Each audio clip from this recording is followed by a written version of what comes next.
Principle number 3 is the fact that income is your seed. Income is your seed. So what's a seed? First break down income first. Let's break down income. So now we have understood everything I have belongs to God. I have worked hard. I've become productive. I'm generating an income. Whether that productivity is me being employed by someone and receiving an income at the end of the month. Okay? For my talents. Or, yes, or it is me, I've got a cookie business, or I'm baking cakes, or I'm making hair, you know, and I'm receiving an income for it. That's the income that I'm receiving. That income that I receive, that is from my active work, is a seed. So what I am required to do is to plant the seed. It germinates, produces fruit, and inside that fruit, what is it? Seed. Seed. And the fruit then finances my lifestyle, and then I have seed that I can also consume, but I also plant. So it's a principle of saving, retaining some, and investing. Okay. So I can't consume all that I make. A wise man once said that in the storehouses, in the houses of the wealthy, are choice oils and food, choice foods and oils. In another way, some people say treasures. But in the house, but for foolish people, they devour all that they have. Foolish people devour all that they have and then even go and borrow. Those are foolish people. What am I supposed to, when a house has choice food and oil, those days, do you remember an old story of a widow who, her husband died, he had debts, and this prophet comes and asks, what do you have in your house? He says, I have a jar of oil. Oil was seen as wealth. Oil was something that could be exchanged for something else, okay? They barter traded those days. Oil was in great demand. Oil was in great demand in the Mediterranean, right? So the point is this, that when you receive an income, it is foolish to consume all of it. So you have to retain some, that's saving, invest it to multiply it, and then you finance your lifestyle from that multiplication. So ideally what I should be doing is generating incomes that finance my lifestyle from my active income. So yes, you're talking about passive. I'm talking about passive income. We should be living on passive income. Eventually. Of course, you can't live on passive income immediately. It's a process and it's a journey. It takes about a number of years. It can take even 25, even 30 years to get to the place where your passive income completely replaces your active income. And it depends on your income. It depends on the assets, our personal circumstances. But the point is, I need to save, use that saving to then invest. I was talking to some people the other day and I was asking, for you to generate 100,000 shillings a month passively, how much do you need? About 10 million shillings. To get 100,000 a month. A month. Wow. So the principle, it's not easy. Yes, is that's what not I'm easy. Saying. Yeah. It takes time, but it begins with 5K, begins with 500 bob, begins with 100 bob a month, or every so often. But you have to. It's a journey of consistency. What does saving require you to do? It requires you to keep consistently aware of how am I spending my money. Right? Living within a certain budget and a certain limit so that then I can retain some. It means me being very careful about how I spend my money and not just buying the latest this and the latest the other. It means me not using others as my yardstick and social comparison as what will, decide what I do with what I have. Yeah, so there's different things there that will help you to retain some. Including, look, I'm not going to shop at XYZ. I'll shop at this other place so that I'm able to. I'm not going to upgrade my phone every year because I need to retain some. So there's certain decisions you need to make based on your circumstances so that you retain some. Then when you retain, you're not just retaining and putting it in a current account. There's a principle of multiplication. How can I effectively and efficiently grow this money so that then it multiplies? Which we'll get to. Okay. So that's multiplication. And that all that comes under seeing your income as seed. We need to stop this African thing of going out today, to hunt today, to eat today. Hand to mouth. Hand to mouth. And look at how can I organize myself and think long term so that as I am able to eat, for these 40 years, I'm working actively. But I might live for another 30 after I've finished working. How am I going to finance those 30 years? I have to use what I've earned in my 40 years to then be able to finance the rest of my life. 80% of Kenyans, Richie, are retiring poor, unable to meet their day-to-day sustenance and relying on family members to finance their day-to-day needs because they've not taken the time to retain and to invest. Yeah. Wow. So what about, man, I want you to paint the harsh reality of what happens if you don't follow this principle of understanding seed. What happens? Well, if I don't use the principle, then I'll eat my seed and then I'll have nothing to plant. Is that a huge problem that you have seen as somebody who works in this industry? Is that where debt comes in? Absolutely. You're in debt. By the way, this power of compounding interest, yeah, I'm sure you've heard of time value of money. You miss out on that magic, right? Because I'm not putting my money. So let me just give you an example. If I decide I'm going to eat my seed, so I have to keep working, because if I don't work, then I don't eat, right? I don't have any investments or businesses or any assets that are available to finance me in any way. So if I don't work, then I have no money to feed my children. If I don't go to that mjengo, in the evening, I have no food. It's like that. Yes. So we need to move from that cycle, is what I'm saying. Yep. And that's what I'm saying. When you get money from whatever it is that you're doing, if you don't actively seek to multiply it, you will stay like that until you're 65, 70, you still have to work to eat. So I'm asking that we move from that to the place where we have another income stream. Let me give you an example that anybody can understand.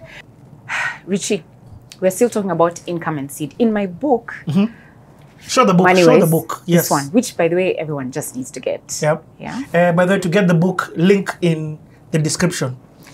In my book, I talk about a story, and I give the story of a gentleman called Sylvester Kibe. His nickname at this time, or I don't know if he's still around, was Kibe wa Mei. Mei is maize in slang in Kenya. Yeah.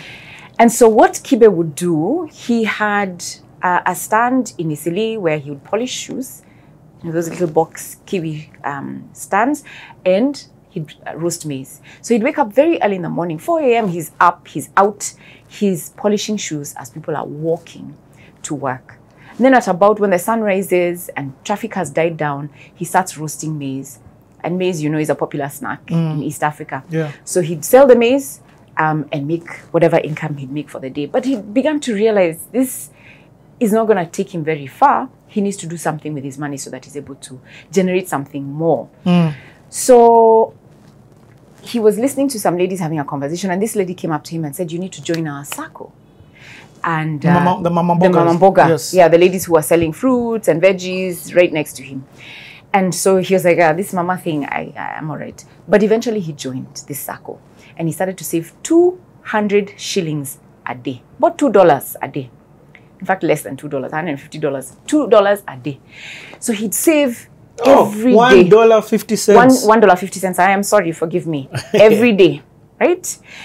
And after 14 years, he had 850,000 shillings. Wow. He then asked the circle to top up his money so that he could buy a 30-seater minibus matatu. And he bought it, hired a conductor and a driver that was now plying that number 9 route. Where is he? Still roasting maize and polishing shoes. But now he had a second income. Yes. When I encountered him, it was on a TV show called Kazi ni Kazi on K24. After some time, even, you know, he was interviewed by other people, and now this time he was talking about buying a second minibus matatu. The point I'm trying to make is, these guys, and he says, and I'll speak in Swahili, is hii kazi munadharau. Oh, the work you're looking down on. This work you look down upon is the one that has bought this. And he said, because you look down upon it, I will show you on my minibus a maize cob and a karai, so that you see that it is a maize cob and a karai that bought this minibus matatu. Okay. Your income is your seed. Just be consistent with it, put it aside, understand where can I grow it, how can I be able to do something with this money so that I can generate another income stream. Rina, there's something that I really want to touch on. We're still talking about your income is your seed. Now, I love that you're talking about principles, because it doesn't matter. The guy putting 200 shillings is better off than the guy earning 2 million shillings and putting nothing. Yes. And you'll be amazed how many of those there are. What do you mean? 2 million shillings and have nothing. In fact, in debt. There are many. Why? Social comparison. I want to show you what I have. It's not their attitude, but that's what they end up doing. I think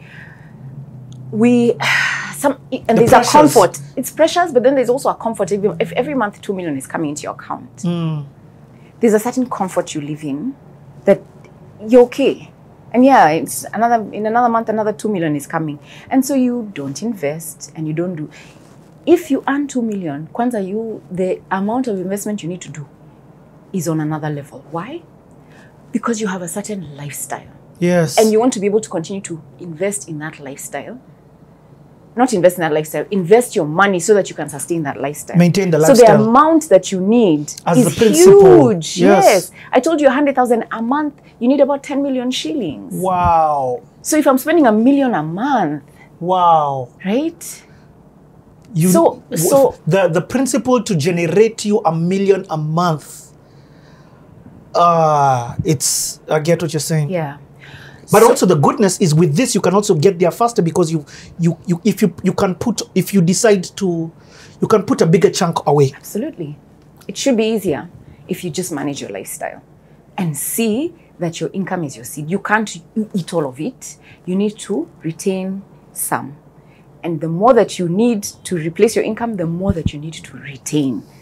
So that then you have a lot and then you can multiply. And then of course there's losses that are made in the process of putting aside money. Oh. So again, we've been talking about King Solomon, very wise man. He says, cast your bread upon the waters. And he continues to say, after many days you will find it. Now, it's not just one income, one source. This is what's going to get me there. And I focus on this one thing. I have to find ways to generate multiple income streams. If I'm in business, how can I have multiple products? If I'm investing, how can I get multiple different investments that can give me different things? So investing in different things, whether that's in real estate. It continues to say, or rather, King Solomon continues to say, give a portion to 7, yes, even 8. Wow. For you do not know what disaster will fall upon the land. It's not if disaster. It's not if it's going to happen. What? Because disaster is coming.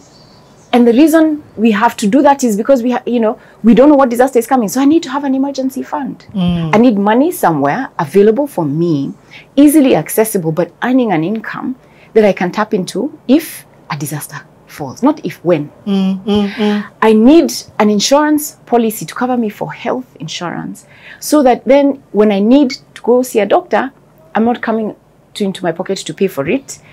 You're not coming to eat the seed. I'm not coming to eat the seed. Income is my seed. So I shouldn't be using that to finance that. You're plucking a fruit and going to pay with that. Right. I can invest in real estate. That's another income stream. Receive rental income. Invest in a company. Earn dividends. Invest in treasury bonds, treasury bills. Earn an income.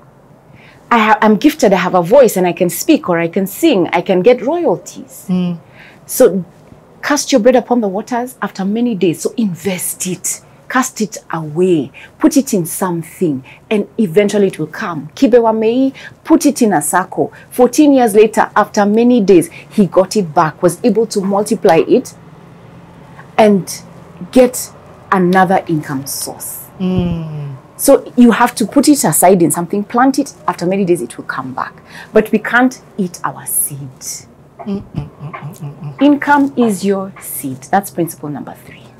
That's such a powerful principle, piggybacking on the other two. So we've talked about ownership, we've talked about productivity, stroke diligence, and now we've talked about income is your seed. Yes. What's next?